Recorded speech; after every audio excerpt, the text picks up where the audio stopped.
Hey, everybody. Today we have our longtime friend Luke Stepleton on the podcast. Now, Luke, well, we met him about 8-9 years ago, 2009. He was working for Machinima, and he was one of the first people that reached out to us when we started YouTube, and actually basically started one of the first multi-channel networks over there at Machinima. It's a crazy story. Since then, he's been founding 3 Black Dot, working with the likes of Syndicate, Vanos Gaming, tons of awesome guys, and he knows YouTube inside and out in a way that most people do not. That's so right. If today, you're talking about creative ads and how to do them. yeah, it's basically the business that affects our lives and affects yours too as a viewer. So let's get into it. I appreciate you taking the time to hop on the podcast here because you are a very interesting and intelligent person, and there's many things that you know that I don't that I'd like to find out. Yes, welcome to the Corridor Cast. Thank you very much. I'm being very excited to be a part of the Corridor Cast. I mean, we've known each other for a really long time. So when you guys asked, I was like, yeah, but am I interesting enough for you guys? Because you guys are really interesting. I think the thing is we like use VFX and costumes to make it seem like we're like super crazy, seem like wacky we're interesting. dudes. But once those cameras stop rolling, dude, I'm just like, I'm a hermit, man. Yeah. I swear. Well, I think as we get older, yourself. we're all a little bit more hermity, right? Yeah. But Machinima, right? So yeah, so it's like we've known each other since 2010. I think we met in 09. 09? Yeah, it's been because like you guys, like you were the first, like how would I say it? It's when we were trying to turn our passion of making YouTube videos into a business, you were the first person that really like kind of reached out / made contact / like that was the first like real interaction with the greater YouTube economy as a whole, because you were working with Machinima, and it was we were just like, holy crap, we got noticed by you guys. Well, you guys made that great video that you guys put up on Freddy's Frozen Crossing. Yeah. Yep. So for those of you who don't know, Machinima still is a very large YouTube channel, but it was one of the original behemoths along with Maker and Full Screen, and I was one of the first 20 employees over there. First 20, wow. Yeah, it was pretty crazy. Yeah. It was really early days. It was crazy, and I was sent to. I mean, my first 2 weeks there was the most surreal weeks ever, because like they just sat me down at a plastic fold-out desk. I had my own computer, and they said, no one's going to talk to you for 2 weeks. Here's a list of our most popular videos ever. You need to give us how you would program different than this type of content, and find us the next Red versus Blue. That's all you need to do. And for those of you who don't know, Red versus Blue is one of the most popular and watched internet pieces of content ever. Definitely. It's still running today. It's crazy. Yeah. So they gave me a small task. Yeah. And no one spoke to me for 2 weeks. And then we sat in our first meeting, and first thing right off the bat, I got made fun of because I didn't have an active gamer tag. Yeah, there's this 21-year-old intern there, and he's like, hey, what's your gamer tag? I was like, I don't have one anymore. And he's like, are you fucking kidding me? Oh my God, wow. Yeah, so I started getting hazed like right away. That's the culture though. Yeah. They're like, well, what did you find in your 2 weeks of research? What did you find? And I said, well, you guys are only programming like traditional Machinima, and traditional Machinima is like puppeting, like using the game engine, which is an art form, using the game engine to tell stories. Mm-hmm. And I think you guys should do more gameplay stuff. You guys should do stuff like this kid named Hutch. He's doing these compilation videos, and I had a whole bunch of videos from him. And you've got Excalors, but he only does like a weekly top 10 around like Halo. Like you need like diversify, get all these other games. And they're like, and then secondly, I said, hey, you guys should also have content like this. You should have, at the time, Freddy, have, VFX videos that are, game based, blah, blah, blah. Yeah. So I think technically you were like some of the first people I ever reached out to. I have a feeling we were, because like, I mean, for lack of a better word, like after that point, our relationship with like MCNs, grew, but like at first, like that was like a very like primitive structure working with you guys, which was kind of cool. It was definitely great for us, for sure, as up and comers. But Yeah. No, it was hilarious. It was really fascinating. Well, we didn't get to a deal right away with you guys, but we got to a deal with Hutch and a kid named Blame Truth, who's still in the community, still pretty active, and then C Nanners. Yeah. And now both C Nanners and Hutch have taken off, and you know, Nanners and I are business partners together. And so I'm a co-founder of a company called 3 Black Dot. Yeah. Nanners, Vanos, and Syndicate are all my business partners. And Nanners and I became friends back in 2009, same time you and I met. And the video game community just took off. Like before that, there was, a few hundred people, if you will, making gameplay videos. Once Machinima started monetizing it, fuck. Yeah. Literally hundreds of thousands of people were submitting videos, and it's like, whoa. So I think in 2011, we were actually voted Southern California Startup of the Year. Oh, wow. So it was really exciting, being a part of Machinima. It was a bummer to see it crash and burn the way it did. It's still doing great, and I really wish nothing but the best for it. But it definitely didn't reach what we thought it was going to. Yeah. Well, I mean, for us, we started as an independent YouTube channel, and that opportunity to work. Well, for us, the decision to work with Machinima was really just a decision to work with you because of the mutual understanding and trust that was, involved with that. But at the same time, we're sitting there in 2010 looking at Machinima going, hey, this is the biggest YouTube channel. And they're it's all the stuff that we're into as well. So, we kind of wanted to be a part of that too and see, ride that train and see where it went. And I guess, we now know where that train eventually kind of went, right? But it was really interesting because at the time, everyone's trying to figure out what YouTube's all about. Yeah. Machinima is huge. It's trying to create a model, but that model didn't necessarily pan out in the way people thought it would. And I'm curious, what really is the cause of that, or what? Yes, yeah, so why? This was when MCNs were born out of channels themselves, not created separately. Yeah. Yeah, I can only speak to Machinima and how it started its MCN, and it's actually kind of a fun origin story. So I'm going to tell that story too. Do it. Yeah. And I'll ask guys like Sark and Nanners to back me up online if people attack me. But so what happened was right around the same time again we met, and I remember we met in November or whatever, I think of 2009. Yeah. And we were sword fighting out in your alley. Yeah, we're LARPing and talking about the singularity around the same time at midnight. Yeah, literally it was midnight, 1 o'clock. It was perfect. Yeah, it was super fun. And then right around the same time, what was happening was Nanners and Hutch and all these videos were just absolutely taking off. So we were like, hey, let's make its own channel. Mm-hmm. We'll make a Call of Duty destination channel called Respawn. Not a Call of Duty, a first-person shooter. Mm-hmm. Destination channel called Respawn. And I remember the date perfectly. It was December 17th, 2009. It was. Today's the 17th. Is it really? Yeah. Holy shit. I remember the day. I mean, we can go back and double check, but the day Respawn went live, I was sitting next to a guy named Mahmood. And Mood is one, I love him. He's one of the coolest guys, but he's also persnickety and really can be really rude sometimes because he's so blunt. He's right. So blunt. You're like, whoa, you just said that out loud. most people dial that back a little bit and try to say it differently. But he's wonderful that way. And I'm sitting next to him, and my job was facing content creators, guys like yourself, guys like Nanners, all that stuff, and talking to them. And for the longest time, their issue was back then was getting partnered with YouTube. You guys remember the slog back then? It was so hard to be partnered. And it would take 6 months. You'd have to go through an application, and then they'd forget who you are, and then somebody else would come interview you, and you'd be like, you'd have to start all over, and it was a nightmare. Mm-hmm. So that was my daily. Was talking to people about, well, you can only monetize if you put it on Machinima, and we'll do what we can to help you get partnered, but we can't right now, blah, blah, blah. And then on the day that Respawn launched, we're all sitting there getting ready to go live for the first time, and I'm sitting next to Mahmood, and he goes, all right, it's done. I'm like, what's done? He goes, I just finally created the channel and it's up. I'm like, what do you mean you just created the channel? I thought you'd created it a while ago.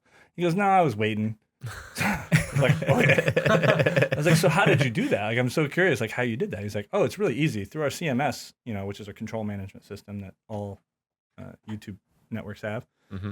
You can just send an invite to an email that already has a YouTube account and partner with it. And it just becomes like a satellite channel. And I was like, holy fuck, that's incredibly powerful. Like, why aren't we doing this to the whole internet?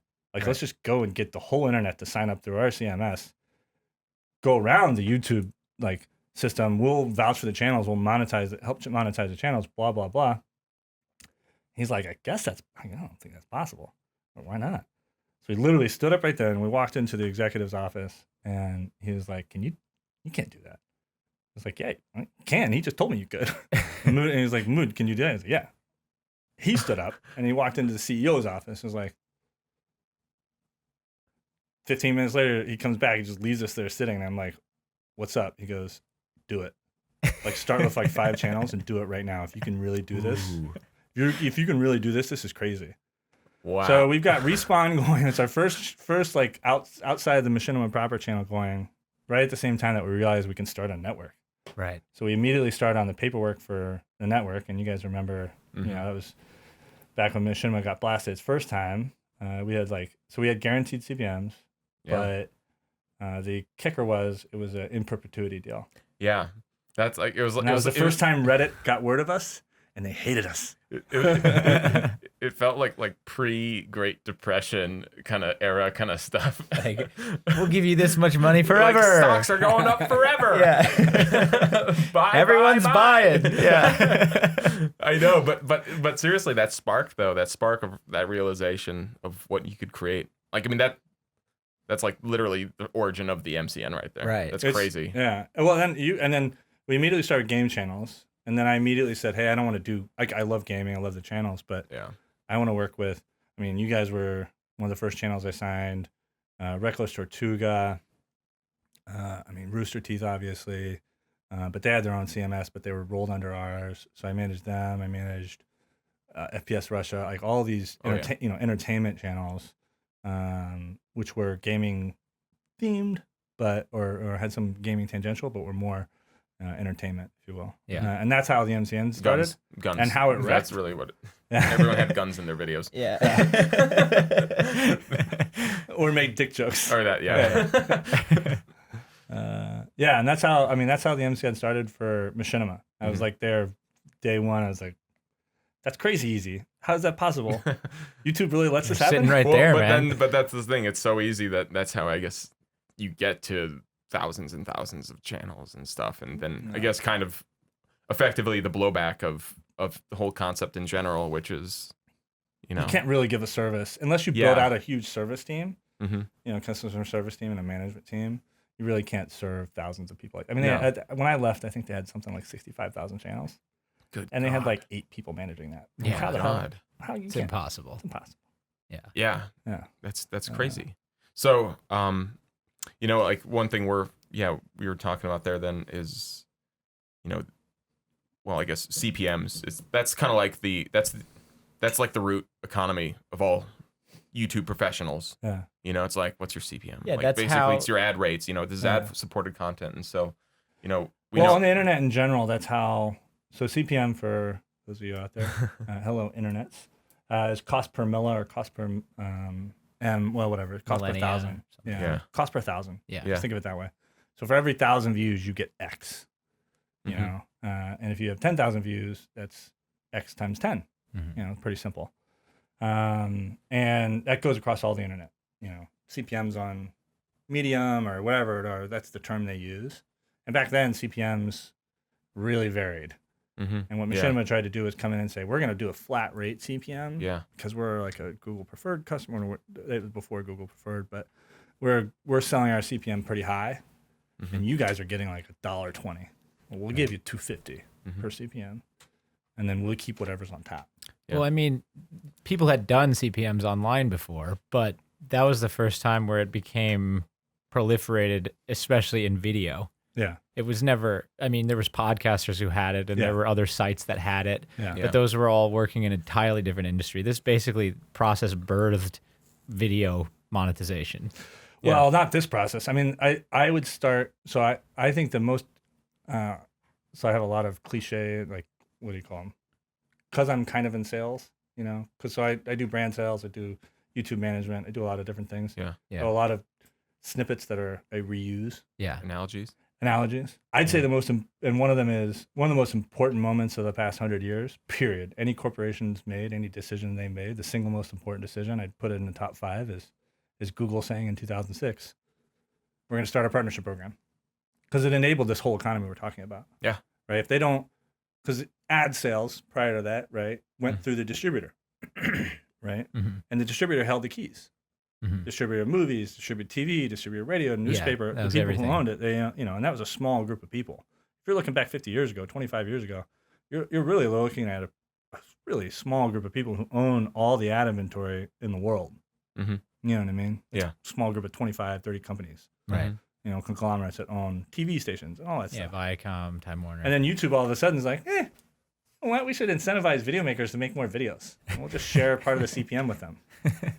Holy fuck. I mean, my business is built on it. Your business is built on it. And, we're part of that evolution of like ad tech that's like democratizing, if you will, the internet. Sure. It's weird. Well, I mean, I can imagine a few ways why that was very profound and important, but how would you like explain that? Describe it? Well, it incentivized content creators to post their content here, and on YouTube. Yeah. And it incentivized a very young. I mean, when I met you guys, what are you guys, 23? Yeah, around there, like 24, 25, 24, maybe. 25. Yeah, it's the same thing. I met Clint when he was 17 or 18. Yeah, right. You know what I mean? Tom Syndicate was 17. I mean, all these young content creators that are now huge and, make their living off it. You guys were young content creators who were hungry and wanted to get your shit seen. Yeah. YouTube was the best platform for that. And it was the only platform that was like enabling you to monetize. Well, I'm saying like compared to like the I guess the concept of the ad world as a whole, like how does that make that significant? Because it's video. It's not like video is the source of all media. Like Google ran ads on plenty of things before YouTube videos, right? Like, then they had search ads, etc. Oh yeah, if you look at what Google acquires, the number one thing Google acquires is ad tech. Yeah, I mean they are effectively an advertising. 100%. They are not effectively. They are an advertising company. They did 68 billion. 68 in gross sales. In gross sales last year. They are an ad tech company. Oh yeah. Their search, them for search and all that stuff, but 68 billion speaks for itself. Yeah. I was on my first panel ever. I want to say it was 2010 or 2011. I think it was a 2-filter panel. And we were sitting around. I'm trying to remember who was on the panel, but we were kicking around like what the term was people were using. Because back then we used producers, whatever. Now, and somebody was like, and then I also hate that term influencer. And I was like, yeah, but that's the one that's going to stick.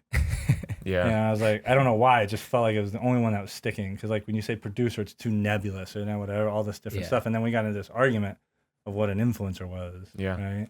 And now that's the term that people use, and it's an awful term. Like it's so influence vague. Minds. Yeah. Right. Yeah. Well, I mean, it sticks because it's ultimately true, and I think, it's what you call someone working within an ad-supported system in a way. It's like it doesn't have to be ad-supported. It doesn't have to be ad-supported anymore. I guess so, but the only way that they can make a living the best way they can make a living off it is ads. I mean, what that did, all right, so, if you look at the influencer economy being built off that decision, and content creators like yourselves and, the PewDiePies of the world and the Vanoses of the world, all these different huge content creators who popped up, what that created was a different avenue for advertisers to buy. And up until 2016, which is just 2 years ago, and in my mind, super late,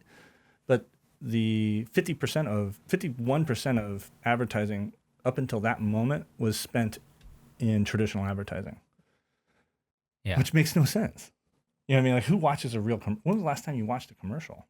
Yeah. Your parents do, I guess, but even my parents can skip commercials now. In 2016, I'm curious, 2016, is that just the turning point, or was there an event that pushed that? I'm not familiar with like the chart there. Yeah, no worries. That was the first year in which digital advertising, digital ad sales outpaced traditional advertising. And just due to growth, basically. Due to growth, yeah. Okay, not like boom. Okay, cool. No, it had been trending. It had been trending up. Shoots out of a can. Yeah, it shoots out of a can. I mean, I want to say by 2011, 2012, it was only like 30% of the ad It grew really quickly. Yeah, I mean, I guess in the scope of like the entire ad industry going back to the 1800s, like it would be a cannon shot. But It's a cannon shot. It's really fast. And now it'll be interesting to see where it's at now. I imagine it's well above 55%. So it's really eclipsing the smaller. Well, I mean, it's why would you do anything else? Like everything else is just like throwing flyers out into the wind, basically. That's how you view it, and that's how I view it.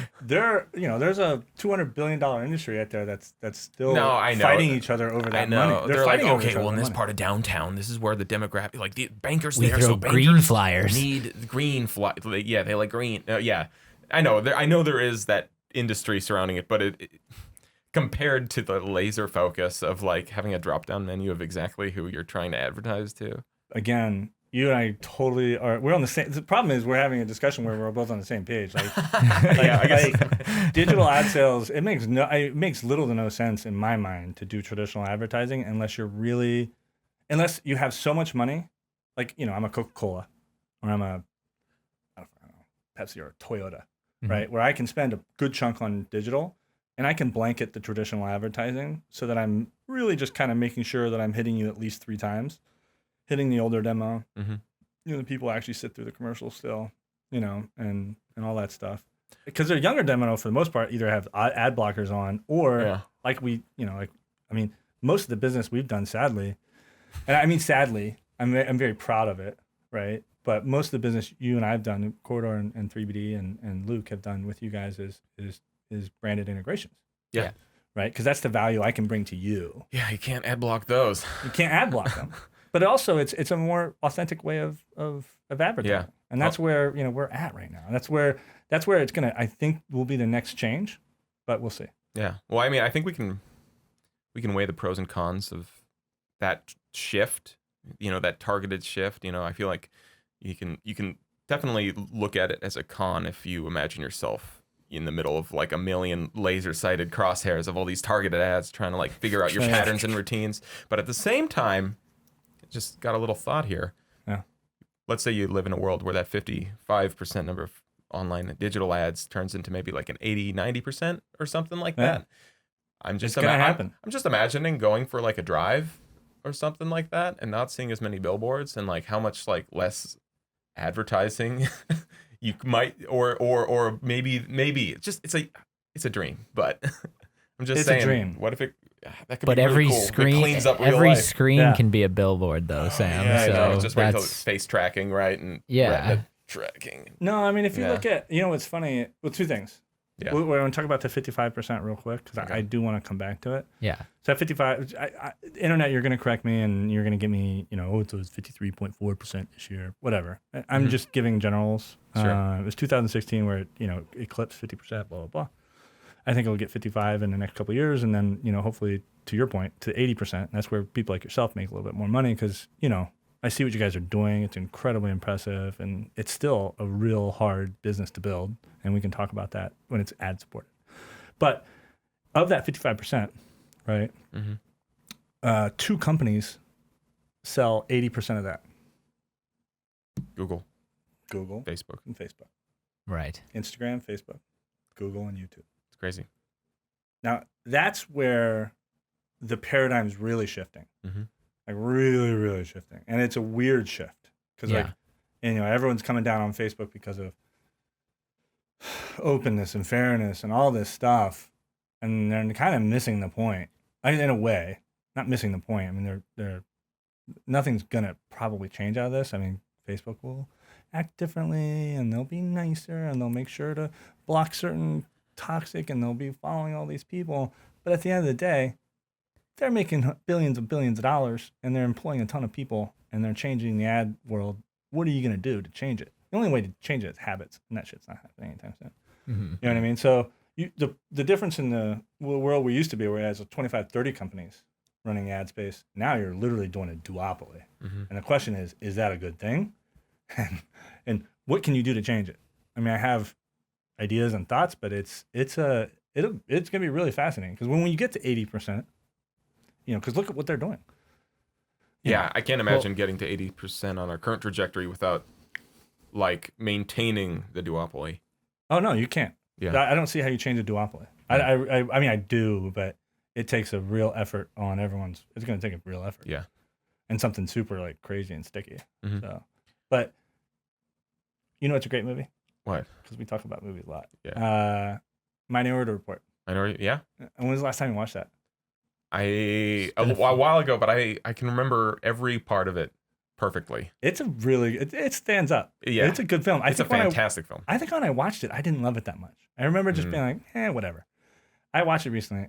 It's excuse my language. It's really good. It's super good. It is a good film, and it's some great action sequences.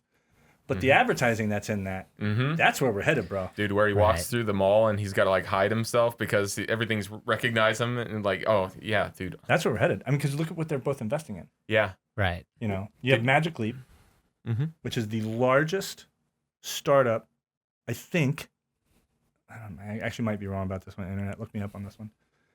I think it's raised the most capital for a startup. What does Magic Leap do again? Get there in 1 second. By far, because I believe they've raised $1.3 billion as a startup, and they haven't come out with a product yet. What the fuck? So Magic Leap does interactive AR. Oh wait, okay. And Google is the number one investor. So what I'm trying to get at is look at what these companies are investing in. Right. I mean, you want to see their future. Yeah. Look at what they're putting their capital to. Yeah. Google, I believe, has invested 500 or 600 million of that 1.3 billion. I just can't even imagine not having raised money as a startup and how fucking hard that is. And then to think, wow, these people raised $1.3 billion. Yeah. Like raising $2 million on an idea is really hard. Yeah. It's amazing that they've done this. And the fact that they still don't have a product, it's unbelievable. When they first raised it, they did their first raise at 300 million. I was like, so it's like government grade investment. What do you think they're going to try and do magically? Just like Minority Report, exactly what I'm saying. They want to get it into real life. They want to get your They're gonna create a platform or an experience, right? Where, you know, you're interacting with the ad, you're interacting with the content right then and there. That would be my gut. Again, I have no idea. I've not seen the technology. Anything you can find online is what I've seen. When I read this funny news story. Apparently, in order to catch or identify some of Taylor Swift's stalkers, they installed a kiosk with facial recognition software at one of her concerts. Yeah. And it was basically all it was like a video screen playing some like behind the scenes footage of like her doing stuff or whatever, getting ready for a performance. But there was like a camera installed there. Yeah. And each time someone would walk up and would start watching it, it would basically try and identify that person. Yeah. I don't know. They didn't say whether they caught anyone or whatever, but they've started doing that to identify people. So I guess, watch out. If something catches your attention, it might be recording you too. Well, look what's happening in China. Jeez. I mean, what's happening in China. The real IRL social media score. It's so stupid. I mean, China will mess it up, but they'll get it right in the future. I mean, you know what I mean? There's a great clip being shared online of Bill Clinton when he was president, saying, well, we're not going to be like the Chinese. You know, we're not going to try to control the internet because you can't do that. You know, you can't control the internet. And, you know, you fast forward to now and you're like, well, they did a pretty good job of that. Yeah. They got that one right, Bill. I'd say they didn't. I'd say they got it wrong, but in their eyes, they feel like they got it right. But, and then you look at Facebook, sorry, back to what we were talking about, you know, the duopoly. You look at what Facebook's investing in, you know, they're investing in VR technology and AR technology, you know, to create that, you know, for lack of a better word, create the oasis. You know what I mean? So do you want to get into this now with the whole like integrity in content and like what are you talking about? Because this brings up the thing that I wanted to bridge as part of this, which is like in the traditional ad agency world, you had 25 companies that were controlling all the distribution of all content, who were communicating directly with the government, who were communicating on a level of like, we got to make sure that we're looking after these people and we're looking after these people. We're keeping eyes on the communists and we're keeping eyes on this and that, right? Now, 25 years later, that's all gone. And now you have it's not gone. Again, it's not gone, but it's completely separate. It's completely changed. And what you have now is eroding, maybe. Yeah, you have the ability to and basically there's real information coming out today that this is basically what the Russians did in the last election. They used this system against us. Yeah. They used it to create actual discord within the United States, and they did it through the use of our social media. There's real reports on this. No, it's for sure. It's very real. Well, so integrity, I mean, I guess when I think of integrity, I think of content creators like you guys. I mean, we're talking about two different things, right? The integrity of the system itself. Ooh. Yeah. I don't know if as creators, I don't know how much you can speak to that. I mean, particularly if you look at like how viewership has fluctuated just this year based on algorithms. Right. Like you guys haven't had any control over that. No. Yet your viewership probably went like this, right? Yeah, it did. It went up and down. Really weird. Yeah. And YouTube's not been transparent completely with what happened there, but something happened. Right. They changed something, and well, yeah. What it was, we don't know. They didn't. A lot of subs, people, I can't. Again, I speak with them directly. I'm not bagging YouTube. I think they do a great job for what they do. Yeah. And imagine having 1.6 billion people. Yeah. You've got to serve. And you got to do it. Well, that's the hot thing is you dramatize how bad YouTube is at their job, but then you utilize the platform. Well, to do it's to do it. They do an incredible job for what they do. They do an incredible job. It's agree. really impossible. I agree. It's an impossible. Facebook, not so much. Well, it's Facebook. Sorry. Well, I'm just saying, like, I think it's, if you want to bring up that subject, there's like so many things happening within it Right. that like you could poo-poo on. And I think it's tough to single out, I guess, one of them as like necessarily the issue here, because I think when you bring up integrity, there's a couple things you're dealing with. You're dealing with integrity of users, first off. Yeah. So, naturally you're going to have some people out there who are trying to hurt Malicious users, so to speak. So you inevitably have that crowd. So you can cater, malicious users mess with the system or try and take advantage of it, or even just, anonymously, having a laugh at someone else's expense. So you have that. Yeah. You have the fact that the system itself is effectively AI based and not controlled by people as much as people expect it to. Like I remember. I mean, you couldn't possibly do what YouTube does and have it not AI based. Yeah. Right. I mean, to ingest millions of hours of content and deliver billions of hours of content. And especially with Facebook, no way. This is, once again, I'm not going to verify this, but I'm pretty sure that I saw this thing about how at one point in time, Facebook's AI generated a targeted user base called quote unquote Jew haters as a potential audience to advertise to as one of their categories. Or something like this. I call it fake news. I'll take a look, but it's one of those things that like I call it fake news. It's you have these okay. Again, I'm not saying this in full confidence, but I'm talking about a system that generates answers and tries to create categories outside of human control, and so you have these systems that are like you have this potential for like a system to go, oh, this is a class of people, and the actual users are like, whoa, hold on, AI, like bad robot, was not advertised, like, but I mean, regardless if that's the actual categories created, like you do have people who can still access categories of near similar like demographics to advertise to. Mm-hmm. I think what you're saying is incredibly poignant. I think it's really hard to communicate to the regular listener exactly what you're saying. Mm-hmm. But okay, I see both YouTube and Facebook being incredibly powerful systems and ecosystems, both of which attempt to do a great job. The difference for me, back to the content creators, is YouTube's actively created a content creator program, right? Where the content creator can make money. Where on Facebook, for whatever reason, literally I've been talking to them for 3 years, for whatever reason, they refuse to do it. Yeah. Right? Because they don't want to share their money. They don't want to, we want to create a system that's more like traditional, whatever you want to call it. That's true. No way. ProPublica, Fast Company, TechCrunch, all. Yeah. Okay. Shut up. So yeah, but see, this is what I'm talking about. It's like when we're talking integrity. That's why I wanted to have this conversation. Just to confirm that you're confirming that the AI Facebook algorithm created a subset or I guess we call type of human. metadata. A demographic No, you effect. create a metadata. It's a tag. A tag. It's basically they created an. Yeah, they created a metadata tag that said Jew hater. No way. You're confirming this right now. But either that way, is crazy. So if you, I mean, I just want to Facebook, explain shame this. on you. Well, because so yeah, I've done this because we are going to be releasing a thing next year, which we will be using Instagram and Facebook marketing for.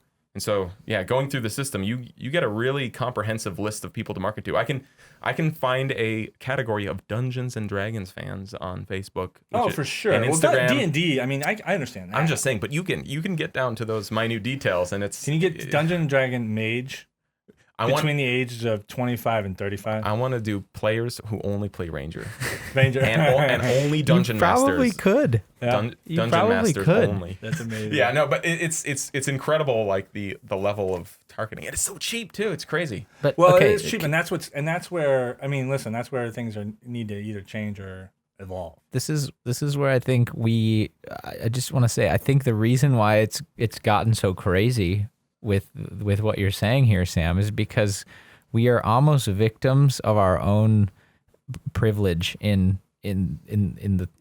like the first world, having access to free information all the time that's supposed to be fact checked and curated and like accurate, leaves people to read something and go, oh fuck, that's true, even though it might not be, because somebody else on the other side is manipulating the AI to give you that information. It's just this is again, like unprecedented that's dealing with that. I don't know how we deal with that. This all goes back to advertising and marketing. It Advertising and marketing. So It does. One of my favorite stories is the De Beers story.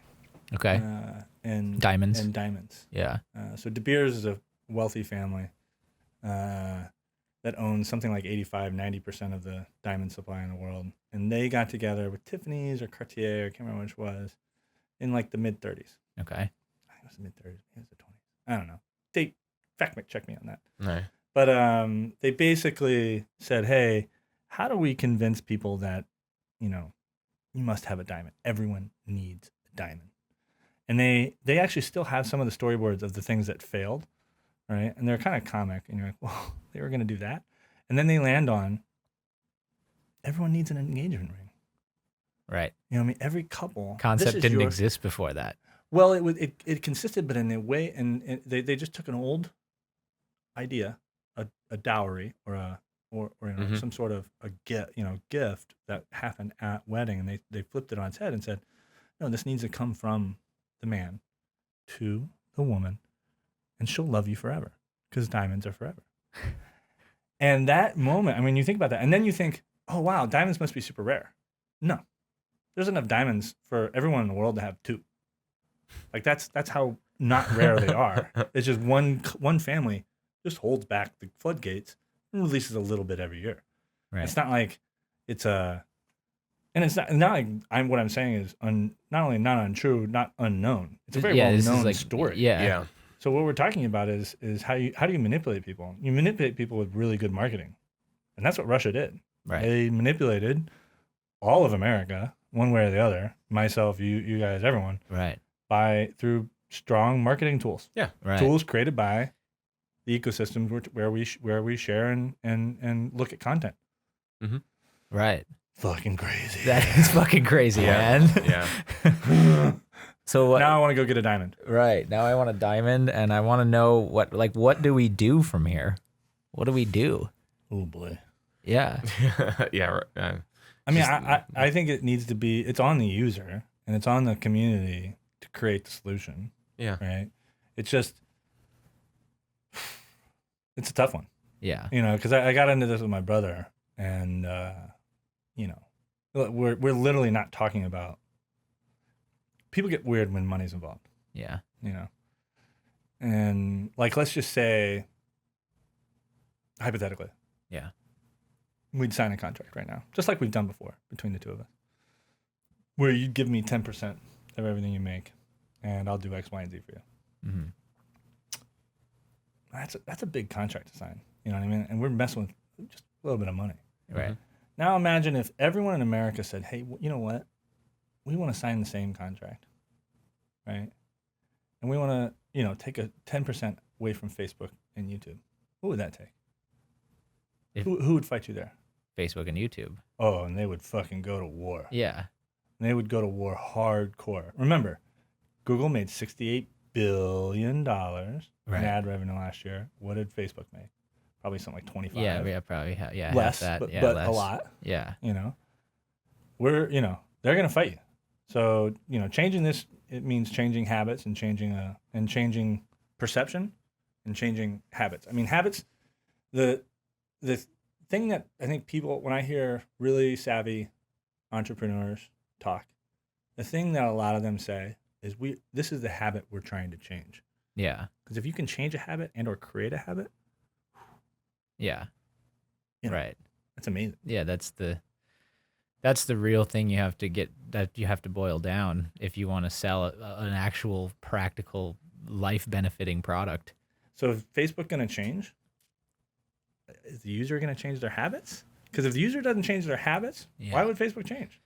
So is it more beneficial than it is a con on people, though? Ooh. You know? Well, I feel like the habits thing might just be a little too. It's almost too easy of an answer, because I feel like there's a percentage of users who are able to do that effectively, but you're inevitably going to have a big percentage of people who are like, yo, I can't deal with changing my internet browsing habits right now, because, you know, I'm going to work, I'm dealing with my family, and when I hop on the computer here, it's like I'm not going to jump on the latest like hashtag trend whatever, and just like I don't want to deal with that. Right. You know. No, to change that habit. I mean, that's my point. You know, that's why I don't think Facebook will change. I don't think YouTube will change. Yeah. I mean, YouTube. There are workers at YouTube, great people, great people at Facebook, right? So when you complain, I hear it, you know, or you know, when other influencers or other YouTubers complain who are partners with 3 Black Dot, I hear it and I go talk to YouTube. There are people over there that care that someone lost, you know. I mean, there are content creators I know that lost millions, if not 50 to 100 million views this year based on an algorithm change. But they can't explain to me what that algorithm change was or how it affected that person. Right. Because the person I'm liaisoning with doesn't understand the program. And sometimes the programmers don't even understand. They make tiny changes. I mean, I was talking to an engineer. I won't say at which one of those 2 sites, but he made a change that literally moved an icon 8 pixels from one side to the other, and apparently it affected millions of views. Millions of views. So imagine if you're that content creator who just lost 50 million views, you know, because, and which is, you know, a really significant CPM and a really significant amount of money. Right. Like, you're pissed. But at the same time, you're really just kind of a drop in the bucket to a company that gets 2 billion views a day or 2 billion views a minute or whatever they're at right now. Right. It's insane. Mm-hmm.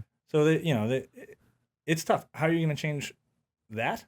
Well, I don't know. Well, I mean, I think I have theories. You have theories. Yes. Yeah. Well, I'd love to hear that, because I think, I'm just trying to wrap my head around this too a little bit, but ultimately, you know, I think I think this is really important, because everyone, I mean, listening to this, and most people now are watching stuff online, digitally, YouTube, Facebook, whatever, wherever your source is, doesn't matter.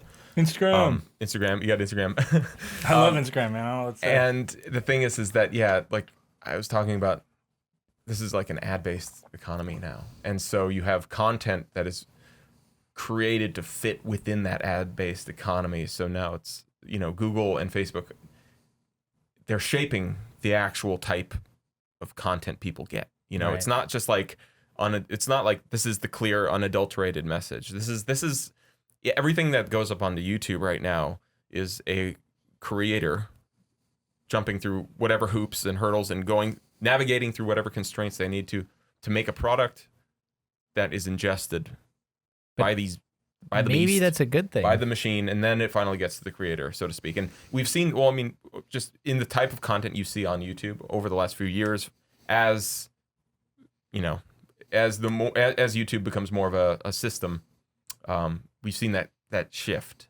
Mm-hmm. So yeah, it's definitely there. It's tangible. Oh, it's tangible. I mean, just look at your suggested stuff. Yeah, I'll get suggested stuff from, you know, the NFL or EA, you know, or, you know, one or the other. But it encourages people not to create content that's predatory, at least in part. I mean, it doesn't solve every game. It doesn't fix the entire game to be perfect, but I think it eliminates people from being like, I'm just going to go on about things unchecked, unfact-checked, and hope to monetize it and make money off of it. Yeah. So what do you think, Luke, then? What's that other version?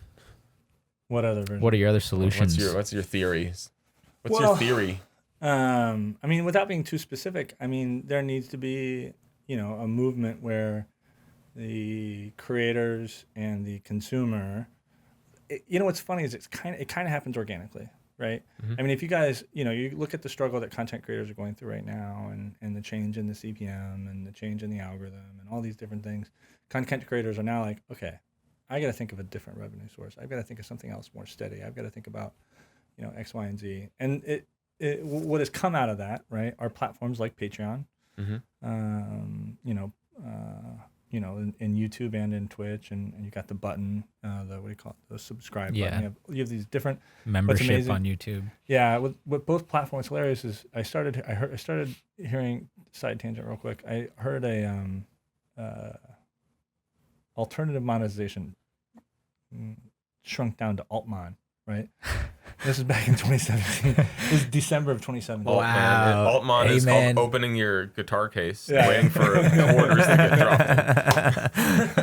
So I heard the first use of this term Altmon by one of the platforms in December of 2017, and I kind of laughed, and I texted my business partner, and I was like, "Hey, so and so wants us to know the future is Altmon," and I was like, "Okay, duh," but also like this.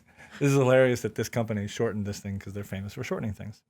And I swear to you, within 3 months, all 3 or 4 platforms that we were talking to were using the same moniker. They all went from saying the full term, alternative monetization, to Altmons. Our focus is on Altmons. We're gonna create the best user experience for Altmons. Okay, great. What do you mean by that? You know what I mean? So it's happening naturally and it's happening organically.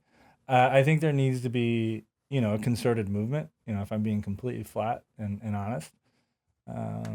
You'll be hearing me talk about flipping the funnel next year, changing the direction in which you not only consume content and share content, but also in which the advertising, where the advertising dollars go in, right? Mm-hmm. And in my mind, you guys are already part of that flip. It's starting to happen, and it's, again, the platforms have started, content creators have started doing it on their own out of necessity. Break that down for a non-YouTuber. Well,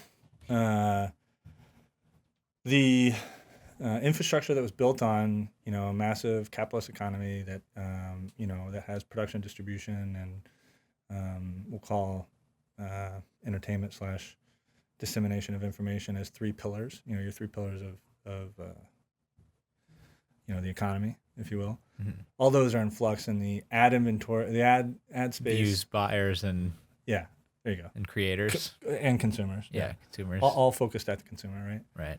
And that funnel, like that infrastructure that was built on that structure, right, is still in existence. We were talking about earlier. The funnel, the advertising funnel, is still a wide funnel that funnels down through a small group of agencies and distributors, right? And that technically the funnel is getting smaller because of the duopoly we discussed. Oh, I see. Right. And then it's dispersed out. Right. Cash comes in here, hits this funnel, and goes out. Right. Mm-hmm. Right. So and it disperses itself across those different companies and different creators and et cetera, et cetera. Mm-hmm. The future, in my mind, would be to flip that and create a layer between the consumer and the advertising, right? Okay. And that would flip it. Well, I mean, you still have the pool of people. You still have the pool of paid people subscribers, or what? We'll see. We'll see how it comes out. I'm still working on it. Right. But flip the funnel. I'm going to keep saying that. Right. Next year, you're going to hear it a lot. Well, it seems like, I don't think you're going to flip 68 bill in. No, not at all. Yeah, but I don't want to take a piece of that maybe pie. It's Altmon. Maybe it's an Altmon. Maybe it's an Altmon. Okay. I forgot that I was wearing soggy house today. I looked up at the screen. I was like, oh, yeah. What is that? I think it's one of the best secret restaurants in LA. Not secret. I mean, it's. I guess you're wearing a shirt for it. I look like one of their employees right now because I bought one of their employee T-shirts. Oh, I thought it was just like you were just We down with actually sake. just brought in a guy from Sake House. What do you do full time? I'm a server. Yeah, talk really in depth about advertisement in the 21st century. No, sorry. I just looked up the screen. I was like, oh yeah, I'm wearing a Coca-Cola ripoff that's about sake. I didn't dress biz cash today, guys. Apologies. That's fine. So what's all this stuff about the Industrial Revolution that you're talking about? Yeah. Like what happened Let's there, get man? into that for a second. You mentioned that earlier. Yeah, sure. I mean, I think the most powerful revolution, is not the American. I'm going to sound blasphemous, I guess. And I don't think I'm the only person who thinks this. It's not the American Revolution. It wasn't the French Revolution. Whatever. I think the Industrial Revolution has shaped our, modern society more than any other revolution. Yeah, hands down. Hands down. Yeah. I think you get pushback on some people. Some people are like, no, America's so great. If you study the history that came about after that, You're not no comparison. I'm assuming you're not talking about like steam engines I am specifically. 100%. Yeah. With the infrastructure that disrupted. Now that was the first. What I'm talking about was that was both the building of the infrastructure of a global economy. Steam, steel. Yeah. Let's just think about what happened in that period. Mm-hmm. Right. And then, we're talking about a period between, let's call it, and I think, again, we have people disagree with us here, 1830 to 1920ish. Okay. Yeah. And in that time, the modes of distribution and the modes of transportation totally changed. Right. Yeah. You once had to, if you wanted to have something it come ended over from Paris, slavery. it ended slavery, but it did a lot of different things. Right. A lot of different things. But like, you could create a product all of a sudden in New York, ship it to San Francisco or ship it to Paris. Yeah. And it still be, it'd be relatively quickly. Yeah. Because of the steam engine and all these different things. Yeah, rail and no, you don't need sails on your boat anymore. So the modes of distribution, the modes of transportation totally upended and changed, right? Products are cheaper. Modes of production less. change. The interchangeable part Yeah. wasn't created, I don't think, until like the 1840s. Now think about that. Prior to the 1840s, everything you had made, your knife, your gun, your hoe, your clothes, everything was unique and individual. Period. The interchangeable part, right, and with the modes of production that changed, with with the interchangeable part, the creating of assembly lines, creating production, mass production, right, enabled to create many things that are exactly the same. Product one, all 1,000. I think firearms might have been in fundamental in starting that. Well, the firearms were fundamental in creating the interchangeable part. Right, that's what not I mean. in creating. Yeah, in the interchangeable That's part. funny. That's something I've never actually considered. Like, oh yeah, a nut that fits two different screws made by two different companies. Right. Like, whoa. Didn't exist until. So now, you see what I'm saying? I take that for granted. Yeah, Right. we all take it for granted. Everyone, I can buy this pen, your pen, almost the exact same thing, change it out, and you'd be like, well, I can't tell the difference. You know what I mean? Yeah. There's a point in time where you'd be like, oh, this one has slightly different flecks of gray, or whatever. You know what I mean? Mm-hmm. Yeah. So it loses a luster, if you will, some people would say, but it also creates economies of scale, and it changes what you can make, and it changes how you view consumption. Because now all of a sudden the cost of a good goes way down. Right. Yeah. If I can produce thousands of them, instead of it being an individual craftsman making me one thing, the cost of goods go way down. Again, we're talking about the building of a middle class, blah, blah, blah. Now, the third thing in flux at this point is the dissemination of information, right? Prior to the Industrial Revolution, I want to say, and I'm going to get my numbers wrong here, but I want to say less than 50% of the populace was literate. Yeah. Right. And the printing press, the radio, the what's it called? Telegraph, all these different things, it changed so much. The how humans were able to consume information. Yeah. All of a sudden, like, if Lincoln was shot, 20 years before, 30 years before, it would have taken months for California to hear about it. Yeah, weeks at least. Weeks. Yeah. Weeks. Yeah. At least. Right. How do people Instead, it organize was like anything? Right. not like it is today, but it was like, whoa. Yeah. Like, I found out the next day, Right. and I live in Indiana. Right. Like, whoa, how did that? You know what I mean? Like, all of a sudden, information, it really compresses the time and space in which information can be shared and blah, blah, blah. Now all of a sudden we have what's being built out over the Industrial Revolution is a robust, massive, economy that's based on consumerism, right? And if you're going to have consumerism and you're going to have people making different types of products, guess what? You got to advertise on it. Yep. You got to get people aware of your product. You got to get them buying your product. You got to get all this stuff. So all of a sudden, the infrastructure of the ad world starts being built. Print, which is still amazingly a shockingly large portion of our ad buy every year. I think it's still like 17%. Print paper. Right. What people advertising in print is still 17%. That's nuts. Fucking crazy. That's fucking crazy. But I digress. I mean, the point is, all that infrastructure is being built out, right? Still, I mean, just like in products and all these different things, they were still owned by very few amount of people.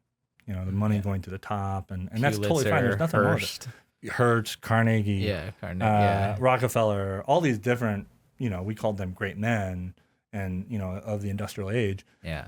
Becoming super uber wealthy and not being part of quote unquote the ruling class. Right. Prior to this period, didn't exist. Yeah. For you to be like massively powerful, I mean, that's not 100% true. I mean, there were large families that were built their stuff on trade, but you usually had somebody in the ruling class. Hundreds of years ruling class family. Yeah. So now you have people who built themselves up, and you have the foundation of the American dream is embedded in the Industrial Revolution. Absolutely. All these different things that are built on top of this massive commerce society, and the advertising industry being built the same way. Mm. And again, that's why I use the term of a funnel. There's a huge amount of cash, and when we talk about ads, there's people who buy the ads, and then they hire ad agencies that distribute, that come up with the creative, that then distribute the ads on the platforms, right? And the reason this is all in flux and in change is because this is a cell phone. And this is one of the strongest computers in the world, 20 years ago. And now it's in my pocket, right? And now I can watch full movies, I can play video games, I can do everything on this thing, right? So now the ads are probably all going... You can buy and sell ads on it. Buy and sell ads here. So, the disruption that's happening, the disruption that has been happening over the last 15 years with technology, I mean, if you look at the music industry, all these disruptions has to do with the access of that content, right? It has to do with what it costs for you to get that access, right? And that cost used to be, you have to sit here and watch 5 30-second ads, period. Right. If you don't watch this show, you're going to have to sit here and watch 5 30-second ads. No longer the truth. So when I say... what Google did in 2006 being one of the most disruptive and most important decisions of the last 100 years when it comes to the industry, what I'm saying is they genuinely, and this is where I think Facebook totally misses the mark, they genuinely created a partnership program where a percentage of the ad revenue goes to you, the content creator, you, the producer of that stuff. They in a weird way, they both widened and shrunk the filter. They widened the filter because they made millions of other people who could be distributors. They shrunk it in that instead of buying from like 10 different people, you have to buy from one source, and that's Google. Right. Mm-hmm. So, that's what's really fascinating about the time we're living in. My company, 3 Black Dot, your guys' company, Corridor Digital, both relatively new, young companies that are incredibly successful. Someone wanted to acquire us. Somebody would want to acquire you if you wanted to. Right. But what's amazing is you get to do that on your own. You get to decide that. Mm-hmm. So, back to the Industrial Revolution, why I think that this is, in a way, a new Industrial Revolution. 20 years ago, guys that wanted to make movies and shorts and TV, you literally had, 2 avenues? You know what I mean? Yeah. You had to toe the line. You had to fucking slug it out. That's why you get all these crazy Hollywood stories about people doing heinous shit because they're like... The power is so skewed. Well, right. I think, I'm just trying to as I listen, I keep trying to simplify it and distill this. And it sounds kind of like when you talk about the Industrial Revolution compared to 2006 here, all we're really talking about is it's about the reach, so to speak. The Industrial Revolution creates a physical, tangible reach to more people and a mental reach. And that what happens in 2006 is through the creation of content creators or influencers, you're basically handing over the keys to more people for that kind of reach now. You know what I mean? Let me back up. No, because I don't think I explained it all. So no, I actually think all those things are in flux again. Right? The modes of production, right? So the modes of production, from a cost perspective, let's go 20 years. Let's not go 100 years ago. Let's go 20 years ago. Yeah. Incredibly expensive for you to start up, right? Let's not even go to distribution. Like distribution, getting something filmed and made and seen, literally it took a lightning bolt. If you self-financed it and you didn't go through the Hollywood way, it took a lightning bolt. 1 in a billion chance for your shit to be seen. Right. And it was incredibly expensive to make, right? So the cost of production, again, has gone down so much that you can do this, right? The modes of distribution. The most difficult part of this whole ecosystem is the modes of distribution. Yeah. It's no longer the most difficult part, and I'll get to that in a second. But the most difficult part in the Industrial Revolution was the modes of distribution, because it was also the most expensive part, because you had to build the railroad, you had to pay someone to do all these different things to get your product from here to here, right? Or to get seen, back in the day when there were only 2 TV channels, you only had 2 people you could go to get something distributed. Right. You know what I mean? Like, it was the hardest part of the chain. Yeah. Right? It is now, flip it, it's now the easiest. Yeah. The hardest and most expensive is now the easiest. Because now you have places like Amazon, Etsy, UPS. I mean, just pick a delivery service. Yeah. I mean, shit, I could use fucking Uber to do it.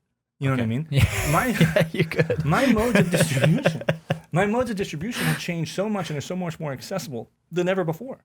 So, no, all 3 things that we were talking about have changed and in flux. Production, cheaper, more accessible, more doable. If you guys wanted to, you can make your own merch T-shirts right here. Yeah. Fairly cheap. You can cover your cost. You can probably make better margins. It's difficult. Yeah. It takes a lot of your whatever blah blah blah. You could do it. The sales infrastructure online is the biggest hurdle to that one. Correct. Yeah. Well, for us it was. For you. Yeah. So now, modes of production have changed, become more easier to do, produce things. Again, it could be a T-shirt, it could be could be a table. Yeah. It could be whatever it is. And you could sell it on Etsy. There's different platforms you can sell it on, right? So distribution's totally changed. What Amazon's doing to distribution is totally crazy, right? So distribution is 100% changed. Production 100% changed. The dissemination of information, there's no argument there, right? The entertainment and the dissemination of information is crazy different now. Yeah. So the modes of distribution there, if you look at iTunes, YouTube, Vimeo, Facebook, Twitter, Instagram, whatever. I mean, these are free portals in which you pay a license fee. Prior to that, I had to give them, I had to create a great product that, then I would sell 30% or 50% of my revenue to immediately without even seeing anything. I probably had to do other things for them. And then you know what I mean? Like it was incredibly hard to get your shit seen. And now it's free. The difference though, is unlike the Industrial Revolution, you have infinite shelf space, so you have, there's no limit to shelf. So what you guys have done, creating audience, building audience through great content, authentic content, strong brand voice. You've created the most difficult part. You've changed the most difficult part of the past is no longer distribution, right? It is now the dissemination of information, the sale, getting to the community, to the audience, because there's so many different platforms and they're being hit with. So, no, I do believe the analogy stands up. It's not just ads that have changed in today's paradigm. It may not be as great a shift as the Industrial Revolution, but it's truly a shift across all the major parts of production and all the major parts of our economy. Yeah. And I think that's why, again, I always see that thing on Facebook or Twitter, where it's like top 10 companies of 2003. Google's not even in it. Apple's at the bottom. Yeah. You know what I mean? Top 10 companies of 2018. Google, Facebook, Amazon. You know what I mean? Companies you never even there's heard a term of. for it in investment now. Yeah. The Four Horsemen. No, there's like a Google, Apple, Facebook, Netflix. There's a term Oh yeah, for there it. is. Yeah, I've heard that too. I can't come up with Yeah. it. But that's why I think it's an apt analogy, because I do believe it's not the same change, because the Industrial Revolution only happens once, but I do believe all those things have been in flux. We're getting to a place where, again, it's codifying, and I think that's probably what's frustrating for new creators, in your community. It is harder to get seen today than it was in 2009, 2010 when you guys were building the audience. Yeah. Well, I mean, that's why I was bringing up the idea of, it's kind of like the keys, so to speak. And they were, the first set of keys was created in the Industrial Revolution and these keys let you access people in both like tangible and intangible means, whether through communication or product, and over the 20th century we see that getting refined, but now it's like we're kind of starting to hit the bottom floor now, where everyone has those keys now. It's just that the value of them is dropped because everyone has them now, and that's kind of what you're talking about when it says when we're talking about a creator who just starts out in 2018 or in 2020, because now with everyone having that access or that level of communication, it becomes exponentially more difficult. Yeah. Do you think that then ad dollars will effectively sort out who the legitimate creators are? Is that is that the space that we're in now? How does that work? Because if there, this is the fine line that Google and Facebook are trying to thread right now. I don't know. That's tough. Yeah, it's tough because I think I tried to make the point earlier what YouTube has done is they spent a lot of 2014, 2015 really building up partners like PlayStation and EA and some beauty products, whatever, helping them build. They spent part of that $100 million, right, in their initial whatever, to help build those brands up. So now you have brand endemic pages, and now I'm getting those in suggestions. I would never fucking watch don't give me an Activision video. Yeah. Give me Syndicate's video about Activision, or Mini Lads, you know what I mean, or whoever's video that's talking about the announcement. I'd rather see their opinion on the announcement than the actual one, but they're giving me the actual one. Right. You know what I mean? Yeah. Because the actual one comes with ad dollars. Right. So it's this weird thing. I mean, listen, it's to say that it'll be a meritocracy moving forward would be a lie. But to say that it's completely gone, I think is also missing the mark. I think I genuinely believe there's still obvious, room for growth and opportunity for people to build audiences. I just think it has to be done differently than it used to be. Yeah. Our keys back in the day, which are still in keys, are consistency and quality, and what was the other one? Consistency, quality, and community. Yeah. I think it was kind of the three keys you had in the early internet. Yeah. Social days. If you stopped posting for a few months, you were probably dead. Yeah. Yeah. You know what I mean? The internet forgets about you. They move on to the next creator. So you had to be consistent. You had to be qualities. You had to make content that people would come back for. And you had to build a community. You had to actually interact with them. So I think those are still true. Yeah. But there's other things that have to happen too. What are those things? I don't know, brother. If I knew that. I don't know. I mean, trying to figure that out. You know what I think is still true? I was watching some of your guys' videos before I came in, just to hey, did I miss anything? And I think it's still true today. And I used to say this to creators, in 2009, 2010, 2011. Get really good at hitting signals, and try to hit a home run 4 times a year. Yeah.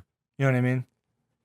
Like, get really good at making good, consistent content, whatever. And 4 times a year, whether it's an event that's coming up, it's a Call of Duty drop, or I don't know what it is, really put a creative effort into trying to hit a home run. Right? So that you have the community to give you the boost, that the other community can come and grab you. I still think that's true. I still think that's true. Be really good at consistency and hitting good singles. And when you hit a home run, be willing to optimize. I mean, your guys' Spider-Man video, for example, I think, if you look at all your videos, they're doing great. You're averaging, 300,000-400,000 views, sometimes 5. Yeah. But that one hit 4 mil. Yeah. That's a home run. I mean, back in the day, your home runs were like 20 mil, right? Those days are probably gone. We still have a few of those, actually. So, yeah. But it's more of the fact that international audiences are are starting to open up a little more. Yeah, that's more and why. So they're getting circulated in other. They're on a few. They're cultures. like a few years behind where we are here when it comes to that side of virality. Okay. But yeah. So I don't know if I can answer what that magic sauce is right now. I mean, I think it is evolving. I mean, just like I said, I still think the ad dollars are evolving, but like you guys said, you got to find those alt-mons. You know what I mean? And those alt-mons got to be those products, bro. Give me those t-shirts. Well, I mean, ultimately, it's really that is the business side of being creative. Yeah. And YouTube and Facebook have taken a lot of that effort and work away from the average creator as far as like, how do I build what I do into a business? Because they handle that. They, it's just like, oh, you're telling me I just got to hit record and hit upload, and you'll send the checks, and they're like, yep, we got it. And so again, distribution change. Dude, Altmon though, but Altmon is that is kind of like, all right, well, how do we? Dude, let's imagine YouTube isn't in the picture somehow. Yeah. Like how do we go about our lives? Well, we're still making videos. Yeah. And you guys are killing it. They're fun to make. Yeah. I love them. Nice. I think it'll be a really interesting couple years. I think things need to change.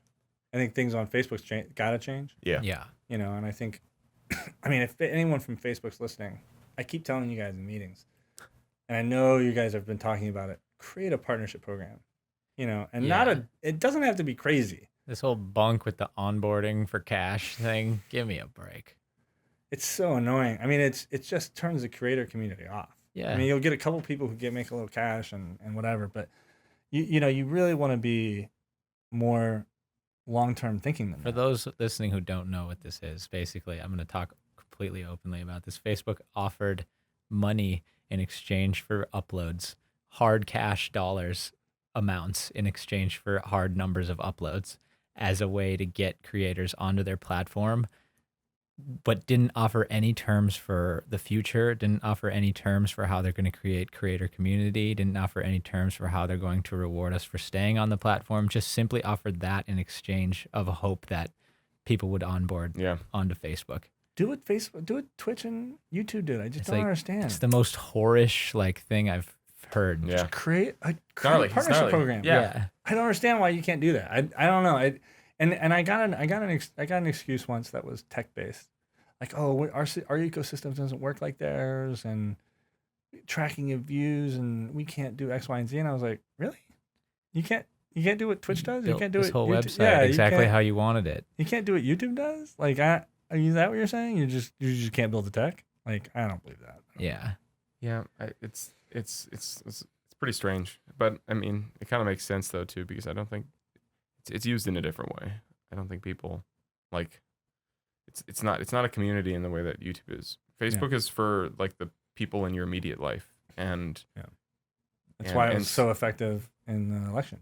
Right. Yeah. So it's like but you wouldn't go there to go, hey, I wonder what the Quarter Digital boys are up to. It's like it's absolutely not. Well, if they created a better experience, if they would, but that's kind of almost in a way an overhaul of the system. It's like a second version of Facebook where you have. That's what they're doing with Instagram, though. That's why they're doing Instagram. Yeah. Well, we'll see how that works, I guess. Yeah. Well, I hate to say it, but I think our time. I think that was fascinating. It was that was a really, really cool little.